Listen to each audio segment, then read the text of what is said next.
Hi everybody, welcome to my video today. My name is Shay, or I go by Shay at least on this channel. And today's video is all about my minimalist lifestyle and how I got to where I am today, my journey to minimalism. To start off with, let's go back to just before I started my lifestyle change and how it got pretty bad. So in 2016, 2017, I was pregnant. I found out in summer of 2016 I was pregnant with my daughter Allison. And at that point in time, I had a lot of financial struggles. I had just quit my job, and a few days later I found out I was pregnant. So I quit my job to go traveling around Europe, which I still did. It was only the beginning of my pregnancy, so I went traveling around Europe. I went on this trip, and while I was on this trip, I was only like 5 weeks pregnant. And I was stressing about finances, I was stressing about not being able to afford things. And once people started finding out and I was telling people I was pregnant, people would make comments about the fact that, but kids are so expensive, how are you gonna be able to afford it? Like, you're not gonna be able to afford this at all. And, you know, just people putting their input in, the things you usually get.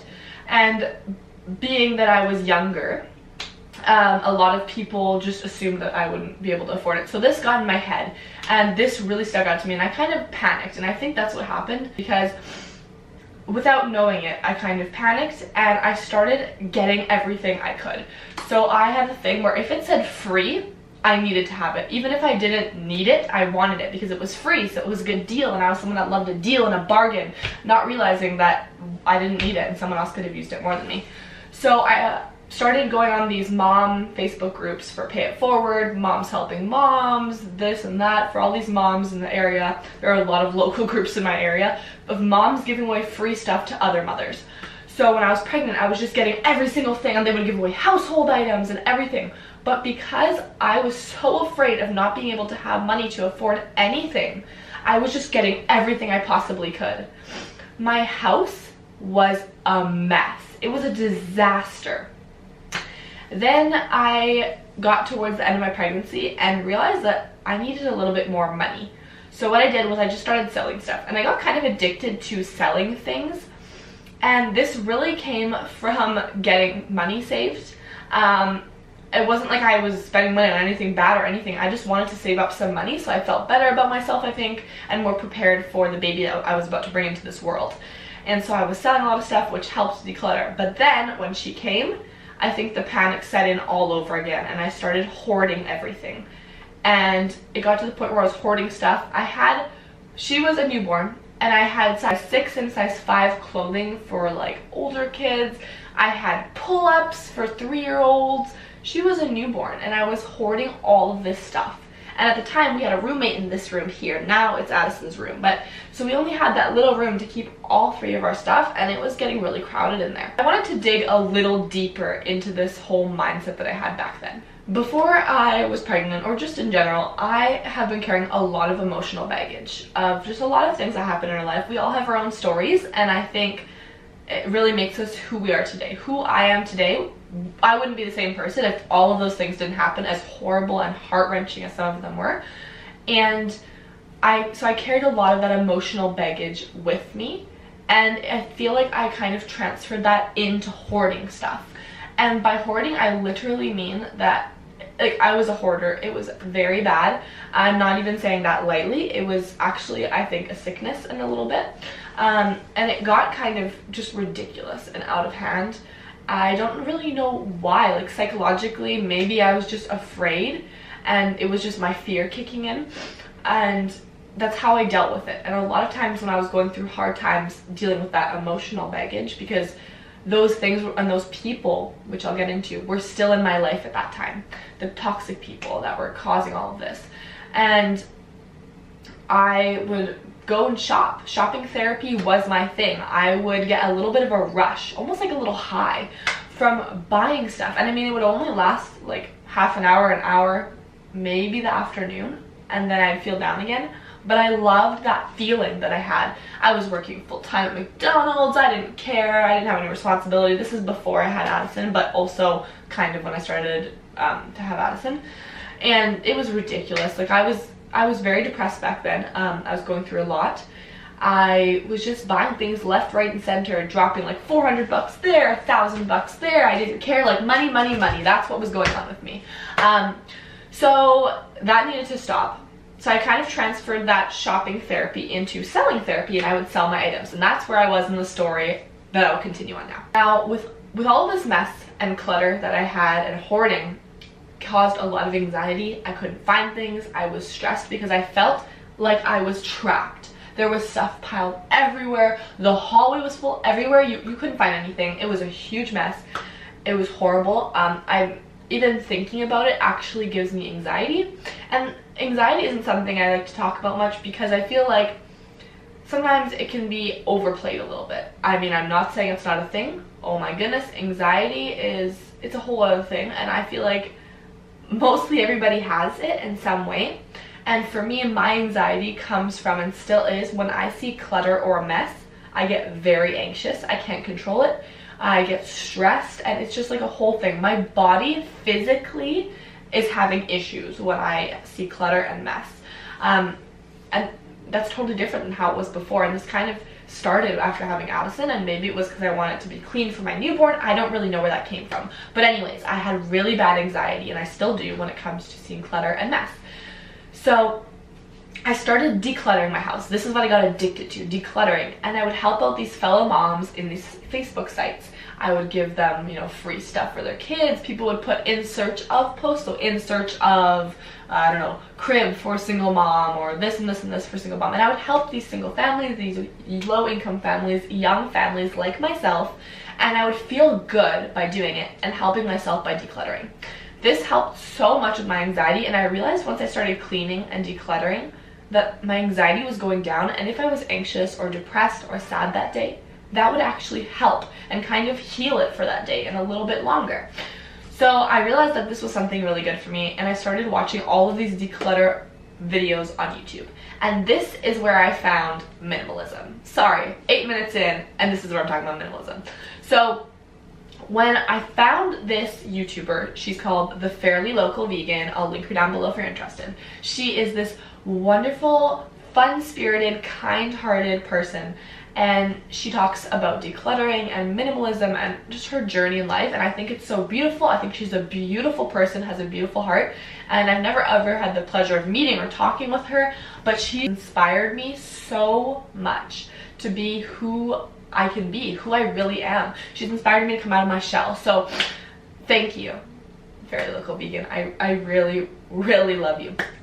So after seeing that, I realized that what I was doing was minimalism. I was becoming a minimalist, and I was minimizing, and then I just got in this crazy addiction of getting rid of everything. This helped me save money because I wasn't buying random stuff for shopping therapy. I had less stress because I was living simply. I wasn't spending all my time cleaning when I could be spending it with my family, which was a huge issue with me. I'd spend my days cleaning and tidying up and not with my family, my child. My family was happier because I was happier, and we were all spending time together. And it even got to the point where I had so much stuff I was considering purchasing a storage locker just to store it all. For what? Why? That doesn't even make sense to me. Why? Why would I spend money every month to hold stuff? It's all stuff. So a few points in my life where I realized I had too much stuff. When I was 18, I lived in a 400 square foot coach home. If you don't know what a coach home is, this is what it looks like. And it's pretty much just this tiny home on top of a garage, and it took me 2 months to pack when I was moving to this house. It took a bunch of vehicles and trucks to move our stuff, and a bunch of people to help us out, which I'm so appreciative of, but that was ridiculous. Why did I have all that stuff? I don't even have a quarter of that stuff now. And I like the fact that if I ever have to move one day, I can easily pack my stuff. Honestly, I could pack my entire house up in like half a day and be moved out. Super easy. Point number 2. I was keeping all of this stuff for just in case, but when it came time to just in case, I could never find it anyways. So half the time I didn't even need it, and the other half I couldn't find it. What was the point in that? Literally nothing. Also, I find minimalism is aesthetically pleasing. Like plants, natural, nature, wood. These are the things I love. I love light colors, as you can see. I love gray. I love white. I also love bright colors. As you can see, I'm wearing a red shirt. A lot of time you see minimalists, or minimalism, is being plain, and it doesn't have to be plain and no color. You can have pop and be a minimalist.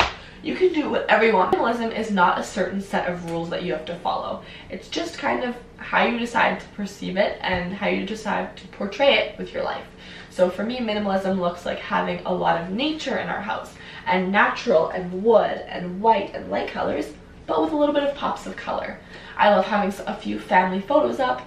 I love just enjoying things. Now when it comes to my closet, I don't have a lot of stuff in my closet. This makes it simple to live. I don't have to spend hours, or like I used to, picking out what clothes I would wear for the day because I know what I have. I don't have to spend hours on laundry or folding because I only have a certain amount of clothes. For dishes, I would have them piled up all over the counter, and it would be so hard to even wash or dry them because there would be so much dishes everywhere. There's no room to even wash or dry them. So I minimized our dishes. We have like 2 plates, we have 3 cups, and when I do dishes, I have to do dishes every single day, multiple times a day, but I don't have a lot of dishes when I have to do dishes. So it's so simple and it makes me so much happier. When it comes to life, I realize that less really is more. More happiness, less stress, just overall, I'm so happy now, and I just have so much to thank for minimalism. Now, if you're interested in more videos and talks about minimalism, you can find so many on YouTube. Feel free to check out The Fairly Local Vegan below, like I was saying. There's documentaries on Netflix called The Minimalists, and they have podcasts as well on YouTube. And there's the KonMari Way of Tidying Up. She has a book, she has a Netflix show that just came out. So those are a few tips if you wanted to kind of introduce yourself to it, or you're kind of questioning the idea and curious about it. Those are great kind of tools to look at and do a little bit of research for yourself. I wanted to chat about a few of my dreams and goals when it comes to minimalism. So this is me dreaming big for some of these. My dream is to live in a tiny home. I would love to live out of a suitcase. Like, all of my items fit into one suitcase. I would love to sell our house and travel the world with our kids. We could homeschool them, travel the world, experience all these wonderful things with my family. I would love to be debt free and have no financial worries. And by that I mean not crazy financial worries like I'm a millionaire. I just mean I don't have to stress, will I be able to afford the bills next month? And my biggest goal is to be very conscious of what I'm taking in and putting back into the world. I'm very passionate about zero waste. I'm very passionate about the environment, being eco-friendly, being a minimalist, and just not having all this stuff cluttering your brain. Now, when it comes to minimalism, you want to declutter a lot, not just physical items and stuff, mental clutter as well. This was the toxic people in my life that I wanted to quickly touch on. This could be romantic relationships, friendships, and in my case, all 3, as well as family relationships. And I cut those relationships out of my life completely, and my life has changed since then. I'm a happier person, I'm calmer, and I don't have to deal with all of that negativity in my life anymore, which really helped with my anxiety. So it's not just physical clutter. It can also be digital clutter. So you're going to want to declutter your emails and any subscriptions. I declutter my friends and followers, not my followers, but the people I'm following on, you know, social media and things like that. And it really helps me, and I feel so much more clear, if you see what I mean. So that is a little bit of insight on my journey to minimalism and how I got where I am today. And I'm not perfect, I'm not there yet. I feel like there's not an end goal, or sorry, I feel like there's not an end of the road to minimalism. There could be a goal you have to get to, and I'm almost at my goal. But I feel like it's an ongoing thing. It's a cycle. Sometimes I'll bring things in the house and I declutter some more, and I'm just more and more conscious of what I have. Thank you so much for watching. If you're still watching this video, I just wanted to say, in no way am I saying you have to live like this, it's bad if you don't live like this, or anything like that. This is just what I choose to do. Heck, my partner doesn't even choose to do minimalism, which is a whole other video that I'll be posting, so stay tuned for that one coming soon. And this is just how I choose to live my life. So that is that. Thank you so much for watching. We'll see you next time. Bye.